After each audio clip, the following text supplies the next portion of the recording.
And the next and last delegation is Kevin Thomason, Grand River Environmental Network. Welcome, Kevin. You have the podium and you have 5 minutes.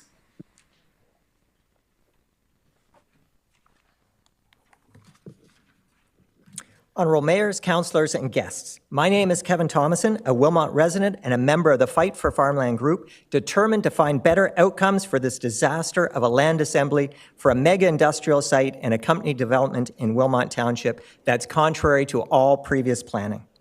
We've heard a lot recently about a supposed shortage of industrial lands in Waterloo region. However, this simply is not true. We have thousands of acres of industrial land sitting vacant in Waterloo region. In Wilmot Township, there is yet to be a single lot or parcel sold in the Wilmot Industrial Park that has sat empty now for 23 years. Generation Industrial Park behind Costco in Waterloo has sat now for over a decade, with streets, curbs, lights, and sidewalks to empty fields without a single lot sold either. The region's own employment strategy technical brief states Waterloo region has consistently had a higher industrial vacancy rate, 4 times higher than most of the GTA municipalities for years, with 2,592 acres of vacant employment land. And this was before the regional official plan opened up over 1,000 acres of additional lands for 170,000 new jobs over the next 30 years. Yet we repeatedly hear about Schneider's Meats and Dr. Oetker not locating here, despite the fact they each needed less than 50 acres. This proposed Wilmot land assembly is more than 15 times larger than that. Few can grasp the sheer size, magnitude, and lack of proper planning for what's being proposed on the far west side of Wilmot, more than a 50-kilometer round trip from our urban centres of Kitchener, Waterloo, and Cambridge. Our regional official plan had sustainable, complete communities, a focus on housing choice and affordability, active transportation, environmental protection, and there is to be almost no farmland loss over the next 30 years, with thousands of pages of studies and expert reports confirming this visionary plan. Instead, this is all overridden for this unplanned Wilmot land assembly, with incomplete studies and forced provincial expansions with no data whatsoever. Agriculture and food processing is our #1 industry in Waterloo region, generating more revenues and providing more jobs than any other industry. Our farms are amongst the most successful and profitable in all of Canada. We shouldn't be destroying our #1 industry and compromising farms for kilometers in every direction. The province has recently forced 6,400 acres of unsustainable and unaffordable urban sprawl across Waterloo region, destroying our regional official plan. Then Wilmot Township was targeted with hundreds of additional acres of farmland destruction under Bill 162, destroying our progressive countryside line. Now, this mega industrial site dooms another 770 acres in Wilmot. We've gone from just 46 hectares being sufficient to meet all considerable growth until 2051 in Wilmot to now thousands of acres of Wilmot farmland being destroyed. Never before has a new city of 50 to 100,000 people ever been built contrary to all previous planning and without even a single public meeting or study. Why all the secrecy? Why this unprecedented NDA that has bound all elected officials and staff for 8 months and betrayed integrity, public trust, and confidence? Why hasn't there been a single public meeting or any studies released, despite thousands of outraged citizens expressing serious concerns? Why has all 22 of our Freedom of Information requests asking the basic common sense questions about roads, water, sewage, and costs being denied?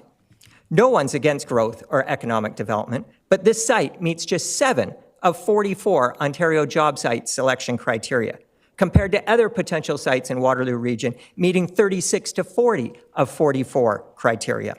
There's almost none of the needed infrastructure at this distant remote site.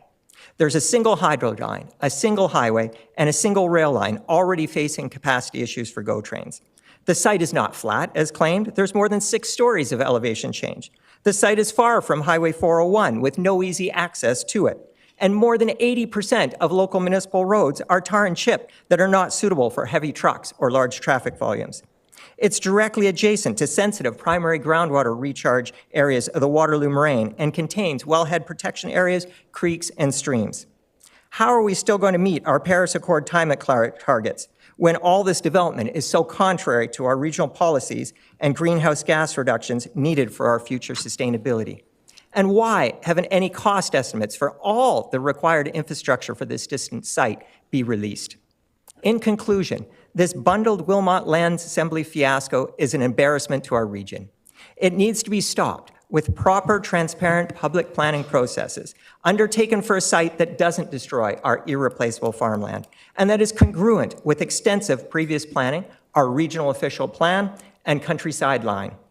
Thousands of Fight for Farmland signs and tens of thousands of petition signatures show the widespread public opposition. We need a plan that everyone can support, not just the people who stand to profit the most from it. We simply must do better. Thank you. Thank you. Councillor McCabe, go ahead. Thank you, through you, Chair. Thanks for coming in tonight, Kevin. I just want to double check that I heard you correctly in your comments, because what I think I heard was that you said something about the province forced land upon the region. Yes. Is that what you said? I'm not, and I'm not sure what you're referring to about the province forcing land on regional municipalities. Yes, and what I'm referring to is back in April when Minister Steve Clark forced, instead of approving our regional official plan, as was approved almost unanimously by all the councillors and mayors in this council chamber, the province came back and instead of agreeing to the minimal farmland loss contained in our regional official plan, instead forced open thousands of acres of boundary expansions, these forced boundary expansions. Those forced boundary expansions were then later repealed in the Greenbelt fiasco when Minister Steve Clark couldn't explain how any of those lands were chosen, just like they couldn't explain any of the Greenbelt scandal and how those lands were chosen, magically owned by those developers that's now being investigated by the RCMP. Although Minister Calandra then reinstated... Kevin, sorry to interrupt. Yeah. But you're saying the province forced this on municipalities. My understanding is that there was, these were not lands forced on anyone unless they were requested. So I'm just a bit worried about your language there. Yeah. No, is that, and how you're characterizing that? Yeah. No, certainly. The initial Steve Clark boundary expansions, which we didn't even get a map of, the only way to get a map of was to go to the ministry office. We actually had to send a runner down to Bay Street to get the map of. That was forced with Steve Clark with no data, no justification, no rationale, no understanding of even the lands that were being forced open in the region. Any further questions, Councillor McCabe?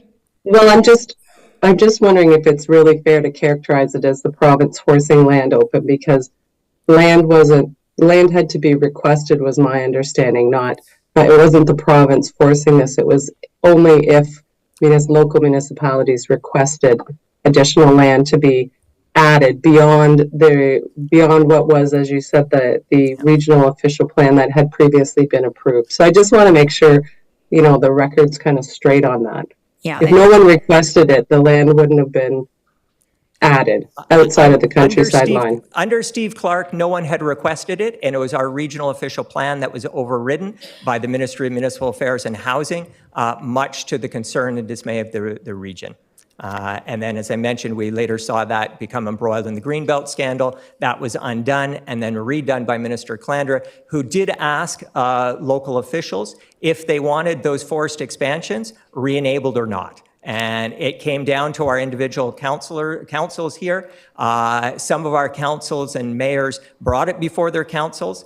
Some did not. Some of those councils chose not. I looked at, for example, Wellesley chose not to ask for those boundary expansions. Others of our municipalities did ask for those boundary expansions to be re-enabled. But thank you, Councillor McCabe. It's a fair clarification, and Yep. Kevin, and it's a complicated situation. It's been a real bouncing ball, right? Yeah, it's been a real quagmire with the province, as so many issues have been with the province. So, Councillor Salonen. Thank you. I actually don't have any questions. Just wanted to say thank you, Kevin, for coming out, as I thank every Wilmot resident who takes the time to make it into Kitchener. So it was, as always, good to hear from you. Thank you. There's a strong Wilmot showing here tonight. Councillor Deutschman. Yeah, thank you, Chair Redmond. And I was just going to confirm Kevin's version. It was Mr. Clark that forced the Greenland. It was Minister Calandra that came up with their own solution to end up with something that was the same result at the end of the day. So all the requests were made under Minister Calandra. Thank you. Yeah, correct. Councillor Shantz. Hi, I just want to make a comment to all the delegations. I have been listening. I've had my camera off.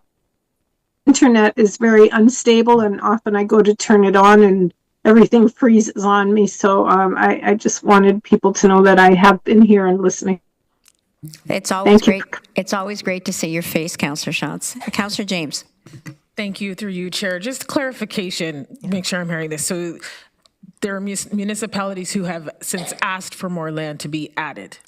That's correct. Okay, thank you. That's correct. In contravention of what had been decided in the regional official plan by everyone. What we ended up with basically is a free-for-all amongst our municipalities, trying to get all the land they could, each and every one of them, while it was available from the province. Some of them claiming they had always wanted it and it had always been denied by the region.